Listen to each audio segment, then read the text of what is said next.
Welcome back to Boys on Film. Today we bring you a reaction to RuPaul's Drag Race UK Season 2 so far, because we're 2 episodes in. I'm Phil Marriott, saying hello to my co-hosts, Raj Rudolph. How are you, Raj?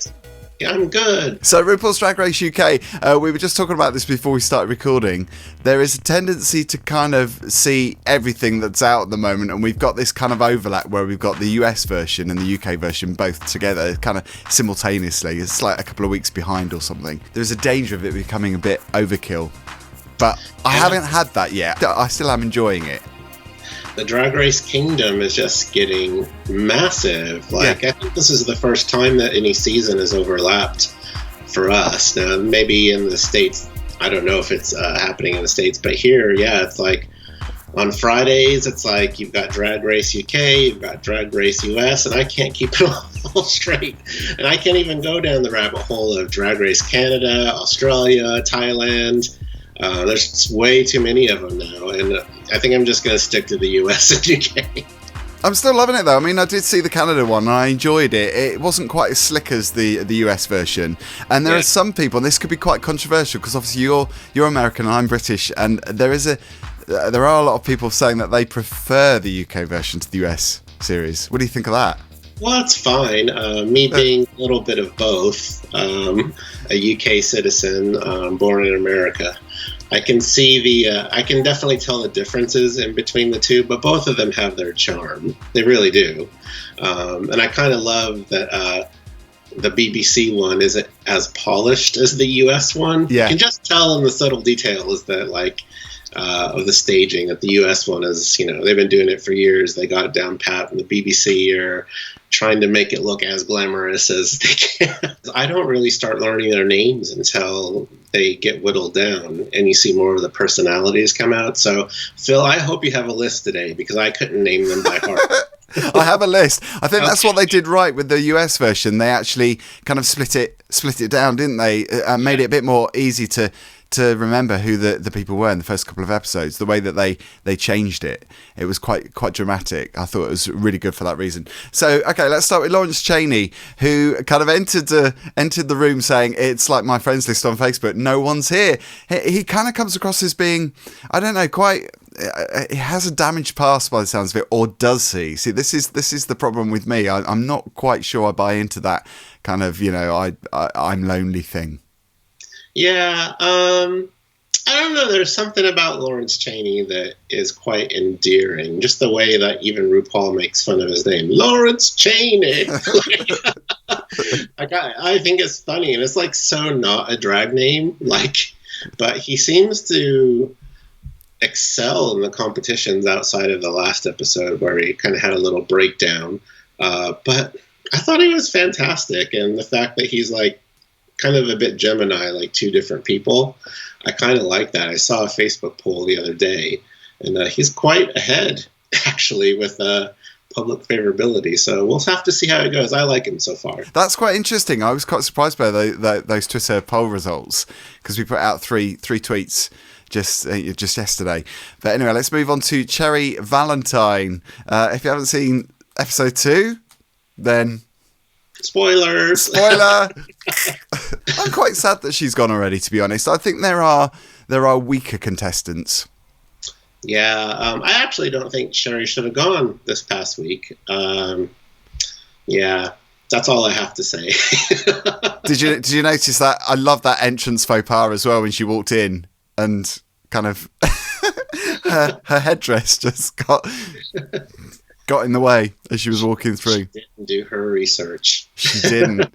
She's done drag for a year as well, so she's, a relative newcomer. Okay, well, we'll give her that. Yeah. She's a baby drag queen. Moving on to one of my favourites, not my absolute favourite, we'll move on to her in a minute. Tia Coffey, the Clapham girl from Essex. I quite like her, actually. I love I like the way she took it on the chin when they voted her Baroness Basic. And she was just throwing shade to them right back. And, she seems a little unpolished, but there's something about her I kind of quite like watching. So yeah, I think watch this space with Tia Coffee. Absolutely. I think she seems really genuine, and I like that, like you say, the playfulness, but also she's kind of like, I make mistakes, I don't care. She seems quite confident, and I like that sarcasm as well, but she's nice with it, and I think that's the trick, isn't it? Because some queens can be quite bitchy, not so much on this show, but we've seen queens in real life that are quite bitchy, that have that kind of comedy aspect. But I love the deadpan delivery. I think she's great. She's one of my favourites. Yeah, she's such a stereotypical British drag queen, just deadpan, but it does serves up comedy quite well with a side of shade. So I'm quite into it. I'm quite into her shtick. So someone that I think you're not a fan of, Bimini Bum Goulash, not easy to say. She is apparently the most famous vegan in East London. Not sure about that. Oh, really? I was going to say, have you heard of her, Phil? Yeah, not a fan. I think she should have gone on the first episode instead of Joe Black, actually. I was like, she just doesn't have her drag put together. I think was it the first episode, her tape was all falling off, and, she was trying to serve body, but it just wasn't working for me. And I don't know, she kind of reminds me of Willem, actually, doesn't put any effort into it, but seems to get far by not taking anything so seriously and not giving a fuck. And, Willem's done quite well for himself, but I don't know if it can still translate over to Bimini. I hope she goes pretty soon. Give her a shot. Shabby chic drag queen. Not even chic. Not even that? Just go to those levels. Okay, let's talk about Joe Black. Last episode we saw him go. The Brighton cabaret queen, quite cartoonish, quite theatrical. I really liked him. There was something about his face as well that was really expressive. Yeah, I was surprised to see him go on the first episode. I don't know much about him, but apparently he is quite, well known in the drag scene. So he seemed a bit posh too, and a bit really polished. So I was surprised to see him go. It kind of reminded me of when RuPaul let Pork Chop go the first time. Pork Chop was pretty famous. I mean, she's been in some famous, gay iconic films and documentaries. So I was quite surprised. But I think I heard on one of our mutual friends on Facebook that says Joe is coming back. I don't know if there's any truth to that rumor at all, but I hope she does. That's really funny you should say that, because I think he's too good to go too good to go already. And I have a feeling that he's going to come back. I've not heard anything. I don't think anybody knows, obviously, if that's the case. But yeah, I think he's too good to be got rid of so soon. Well, we're mutual friends on Facebook, Phil, saying that she's coming back. So, I don't know. Come on, RuPaul, give us a twist. Okay, I'm going to let you know now that my favourite is Ginny Lemon. Ginny Lemon. I definitely fancy a slice of Ginny Lemon. At first, I was a bit, I don't know about this. This just seems like another shabby chic one. But the way that she does her drag, it's totally like Vauxhall, Royal Vauxhall Tavern, kind of in your face, quirky drag. Absolutely. And she's able to pull off shabby chic way better than Bimini can. So, and that reveal last week with the assless dress, cut me a slice of that Jenny Lemon cake too. Serve me a Jenny Lemon cocktail. I'm all for it right now. Definitely. I love the fact that she calls herself a hybrid of Sue Pollard and Grace Jones as well. Definitely get the Sue Pollard. Not so sure about the Grace Jones, to be honest. Well, you know what happens in our minds sometimes. But she makes me laugh so much, and I love the expressions on the face. It's just that, I mean, every drag queen has got something different. We've got the glamorous, the pretty ones, not necessarily with the personality, but again, you've got the personality queens that don't necessarily look great. So I think you've got to tick all those boxes. I think with Ginny Lemon, there's probably, certain things that she doesn't do well, but for some reason, I don't seem to care. Yeah, she is this. I would love just to hang out with her on Sunday night at Royal Vauxhall Tavern. She's so quintessential East London drag. I love it. I'm here for it. Okay, a couple of queens that seem a little bit invisible to me, and that's not just me throwing shade, but I just don't, I don't know they're there really. Ellie Diamond, I know she's young. She's only 21 from Dundee. Looks good, but where's the personality? I'm not getting it at the moment. Even you said her name, Phil, and I can't even conjure up a mental image of her right now. So I think you nailed it on the head with Invisible. Come on, Ms. Diamond. Make us notice you. So Drag Race fail. Exactly. She's like still on the first lap. So. And another one is Sister Sister from Liverpool. Calls herself a comedy queen, but I'm just not laughing. Yeah, see, I forget what she looks like too. No mental image. She's the one that had the makeup over the mouth. Yeah. Yeah. Like the purple thing. Yeah. Well, not yet. I mean, we're only two episodes in, so they could prove themselves, but they've got a lot of work to do, I think. That's true, but here we are, like, talking about Joe Black, who he just, like, is gone. Yeah. And there's still these invisible queens that have just not even got us to know their name yet. So Yeah, definitely. Okay, here's a stunner, Tace, who's 25 from Newport. Amazing look, absolutely amazing look, gorgeous eyes, looks incredible, such a great smile as well. She's so glamorous, and again seems to be really nice with it, really genuine, but I kind of want a bit of nastiness, but I guess you can get that with some of the other queens. Yeah, I really like Tace's, like, the outtakes that they do, and they give the summaries of, like, what happened, and they're all wearing the same outfit. Those takes, sort of vox pop type things. I love her whole attitude. I'm always really wary of cocky queens, though, and she seems a bit cocky, because cocky to me always equals a bit fake. Like they're faking it till they make it. So I don't know. The jury's still out for me on Taste. Beautiful, but as we all know, beauty only goes so far on RuPaul's Drag Race. So see, I'm really surprised you think that she's cocky. That all that cockiness comes across. I don't get that with her. Totally. When they did that whole Naomi Campbell thing with Astina, was it Astina? Oh, Astina Mandela, yeah. Yeah. So, it's like, I'm the best. No one's going to beat me. And you're so ugly and I'm so beautiful. I hate that. I'm like, Veronica Green, I have to say, follows me on Twitter. I'm very proud about that. So you're a fan. You're a fan. I don't know how that happened, but it happened. Are you watching? It's funny because I wasn't actually following her, and I went to look her up on Twitter today, and it's like, oh. We can't, if we're going to boot or toot her, we can't give her a toot now. Well, I'm going to be really sincere. I mean, I really mean this. I think she's great, but I only warmed her more in the second episode, to be honest. In the first episode, I wasn't really getting it much. Yeah, she seems, in her boy attire, she seems a little bit like an outsider. Confident, but a little bit of an outsider. But when she gets into drag, I think she's one of those watch out, because she's not one to underestimate. I think she totally slayed with the whole Evita rat thing, and her looks are incredible. I mean, she's serving real fishness. Yeah, she is one to watch. Definitely, she's got those skills. The musical theatre. Mm-hmm. So if you're watching, Veronica, we're rooting for you. Thank you for following me. Now you got to follow Raj. What's your what is it? EQ Music Blog. EQ Music Blog. Yeah, there we go. So Astina Mandela, the dancer, who I've seen, I think it's in a Jessie Ware video. Incredible. It's hard not to compare her to Taste, because they're already in a little bit of competition with each other with the whole Naomi Campbell challenge and whatnot. I like her name. I think it's a really cool twist on Idina Menzel. Astina.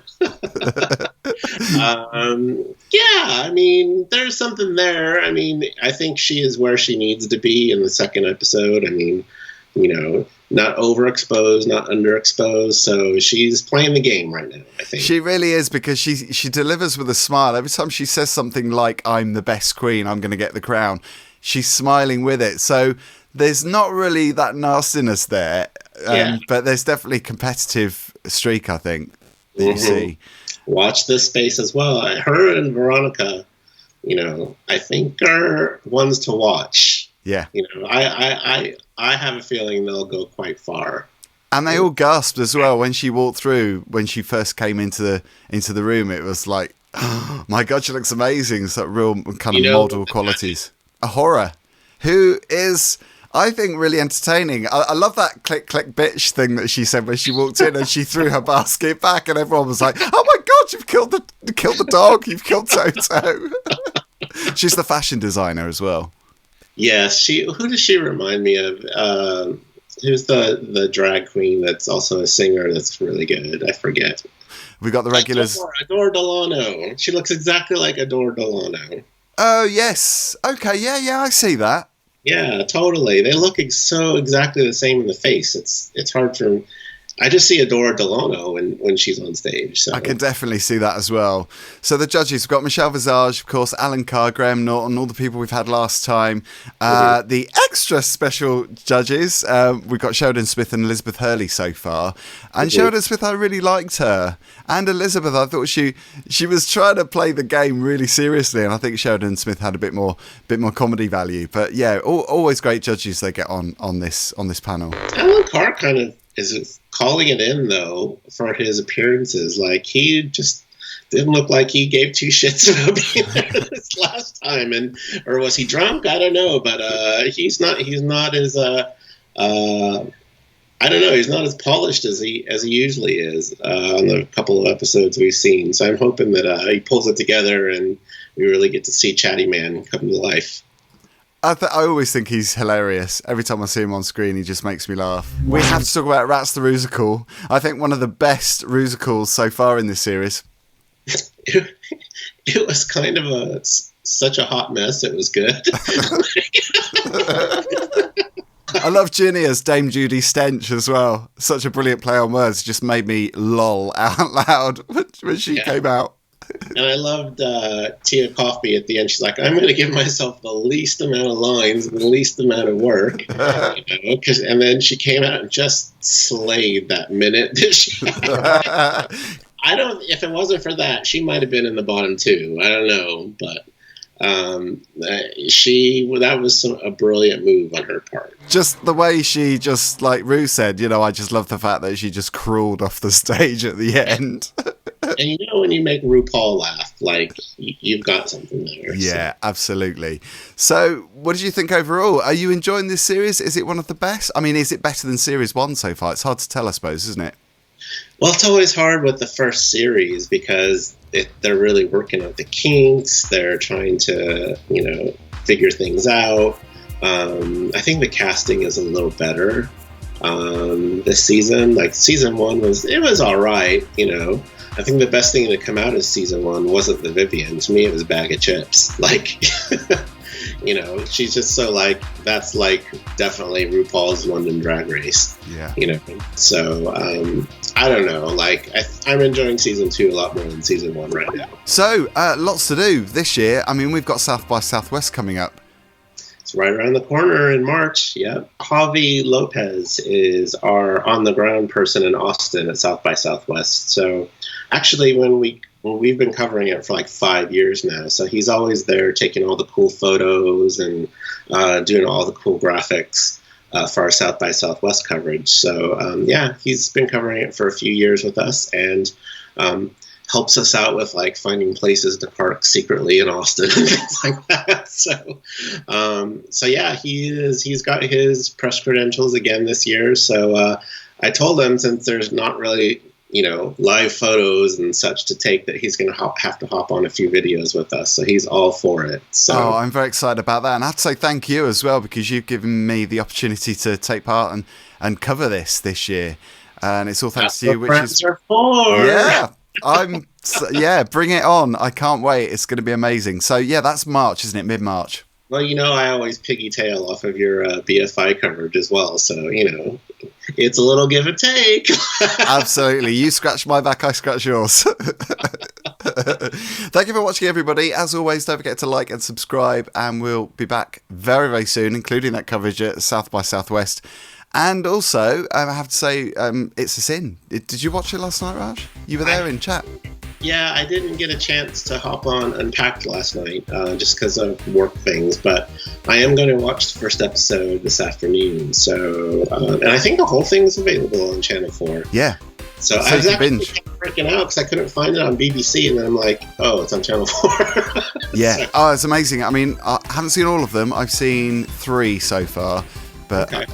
Obviously going to be doing reviews of the other 2, but I thought you were there in chat last night. There was a guy called Raj in there. I thought that was you. No, it wasn't me. The thought of another AIDS epidemic just story doesn't excite me, but everyone's been raging about how good it is. So I like Ollie from Years and Years too. So I'll give it a win. Yeah, he's amazing in it, and it's such a great series, so powerful. But anyway, check out that video, Unpacked, of episode 1, which is on screen now. And yeah, we'll see you soon. Thanks for watching. See you later, Raj. Bye, Phil.